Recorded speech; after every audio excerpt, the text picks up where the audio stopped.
ప్రతిదీ ప్రశ్న నుంచే కదా పుట్టింది. కానీ ఆ ప్రశ్నగా స్వీకరించాలంటే పాలకులు భయపడుతున్నటువంటి పరిస్థితి వచ్చింది. చూశాం ప్రశ్నని ఎంత అణిచివేశారో. ప్రశ్నించే వాళ్ళని నక్సలైట్స్, అర్బన్ నక్సలైట్స్, ఇంకో పేరు చివరికి ప్రశ్న అంటేనే ఉలిక్కిపడేటువంటి భయపడేటువంటి పాలకులను కూడా మనం చూశాం. అందుకని ప్రశ్న సజీవంగా ఉండాలి.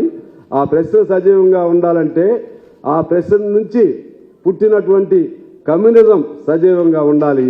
కమ్యూనిజం సజీవంగా ఉంటే మనం అధికారంలోకి వస్తామా రామా అనేది పక్కన పెడదాం. సమాజానికి ఒక వెలుగు రేఖలను ప్రసరింపజేసే, ఒక క్రాంతి రేఖలను ప్రసరింపజేసే ఒక దిక్సూచిలాగా ఈ సమాజానికి, ముఖ్యంగా మన భారతదేశానికి ఉండాలి.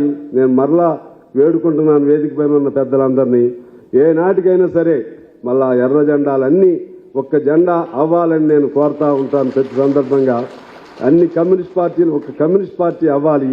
అది వ్యక్తుల అధికారం కోసం కాదు, సామాన్యుల పేద వర్గాలు వాళ్ళ అధికారం కోసం ఎర్ర జెండాలు ఒకటి అవ్వాల్సిన అవసరం ఉంది. నేను మరొకసారి ఆయన నాకు పరిచయం తక్కువే, 2-3 మీటింగ్లను కలిశాం.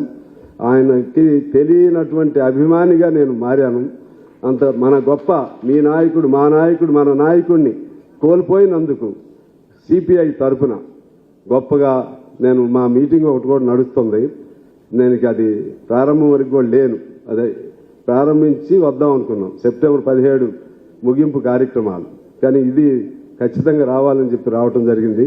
మనందరి తరఫున, సిపిఐ తరఫున, అలాగే మనందరి తరఫున ఘనమైన నివాళులు అర్పిస్తూ ఆయన శాశ్వతంగా మనకు ఒక దిక్సూచిలాగా ఆయన ప్రభావం కొనసాగుతూనే ఉండాలని చెప్పి నేను కోరుకుంటూ